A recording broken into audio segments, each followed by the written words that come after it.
Now this doesn't look like the birthplace of an empire, but right here on the Isle of Portland in Dorset is the source of a stone that quite literally built Britain. For centuries, Portland stone has been dug out of these cliffs and sent all across the country. In fact, all across the world.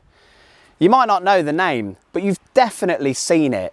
There's St Paul's Cathedral, the British Museum, the UN headquarters in New York, and almost all of Whitehall in London. All of it built from this one specific limestone, formed over 140 million years ago during the late Jurassic period. That was dramatic. This is a type of oolific limestone that means it's made from tiny spherical grains, ooids, formed in warm, shallow seas. Well, that's not shallow, that's Chesil Beach. Over time, they've compacted, hardened, and eventually turned into stone. And here on Portland, they're just the right kind of uniform, density, and sort of colouring to make a stone that's not just beautiful, but it's very durable. Now, after the Great Fire of London in 1666, much of the city was reduced to ash and it was decimated. The rebuilding efforts needed something strong, something fireproof, and Sir Christopher Wren chose this, Portland stone.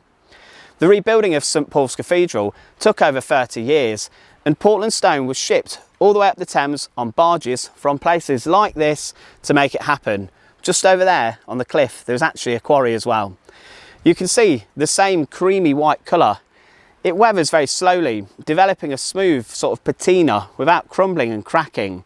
It was perfect for monuments, palaces and governmental buildings, symbols of power and permanence. In fact, let me have a look around here. There's so much of it. Portland stone everywhere. Now, the cenotaph, the War Memorial, built in 1919 in London, was constructed from solid Portland stone in less than 2 weeks. No marble, no bronze, just the clean, dignified lines of a stone that by then had become the architectural shorthand for national memory.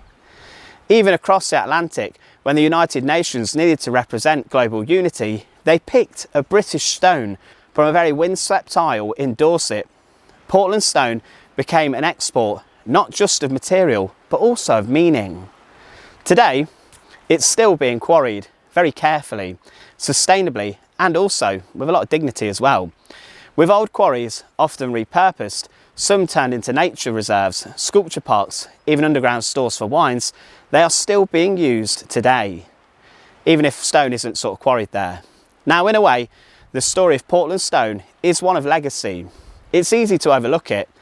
It's just stone. Pale, uniform, quiet.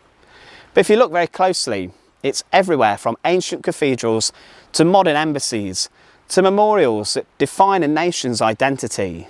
This one isle's bedrock has become the bedrock of British architecture. And once you know that, you'll never walk through London the same way again.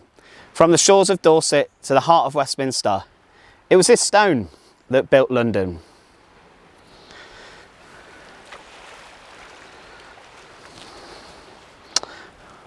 And it leaves an indelible, lovely white chalky mark on your hand as well.